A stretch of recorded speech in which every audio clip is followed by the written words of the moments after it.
വാർത്ത കേട്ട ഷോക്കിലായിരിക്കും അച്ഛൻ എണീറ്റതല്ലേ? ഇങ്ങനൊരു സാധ്യത അദ്ദേഹം നേരത്തെ സൂചിപ്പിച്ചിരുന്നു. പെട്ടെന്നായിരിക്കും അച്ഛൻ ജീവിതത്തിലേക്ക് തിരിച്ചു വരുന്നതെന്ന് പറഞ്ഞിരുന്നു.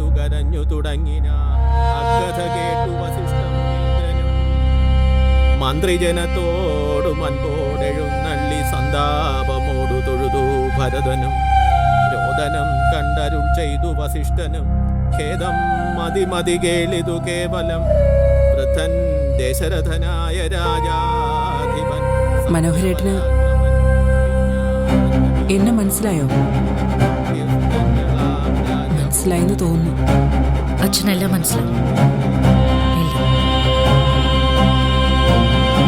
ദേവി കൊണ്ട് വരൂ.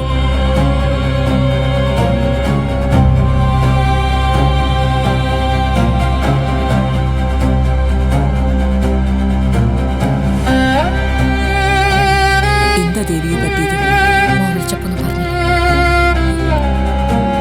അങ്ങനെ വിശദമായിട്ടൊന്നും പറഞ്ഞില്ല. അവൻ അതിന്റെ സങ്കടത്തിലായിരുന്നു.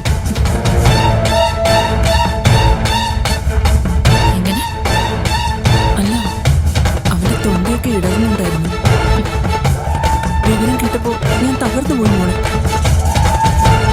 എനിക്കിപ്പോഴും ഒന്നും വിശ്വസിക്കാൻ പറ്റുന്നില്ല. നിത്യമോള് നമ്മളെയൊക്കെ വിട്ടുപോയിന്ന് എനിക്കിപ്പോഴും വിശ്വസിക്കാൻ പറ്റുന്നില്ല. കണ്ണീര് ആത്മാർത്ഥമായിട്ട് വന്നതാണെങ്കിൽ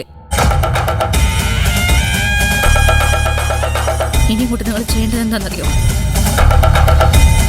എന്റെ നിത്യമോളുടെ മരണകാരണം കണ്ടുപിടിക്കാൻ ഞങ്ങളുടെ കൂടെ നിൽക്കാന്നുള്ളത്. അപ്പോ ആത്മഹത്യയല്ലേ? അല്ല അല്ല അല്ല, നിത്യമോളെന്ത് ചെയ്യില്ല. അപ്പോ അതാ കണ്ടുപിടിക്കണം എന്ന് പറഞ്ഞു. ആര്, എങ്ങനെ? എനിക്ക് ചില സംശയങ്ങളൊക്കെ ഉണ്ട്.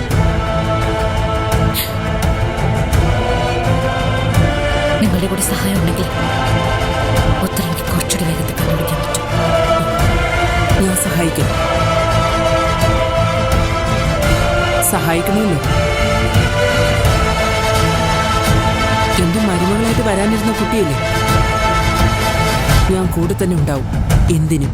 അന്ന് മുത്തശ്ശിയുടെ സ്വർണം കളവ് പോയതിനു ശേഷം പിന്നെ ഇപ്പോഴല്ലേ നിങ്ങൾ ഇങ്ങോട്ട് വരുന്നത്?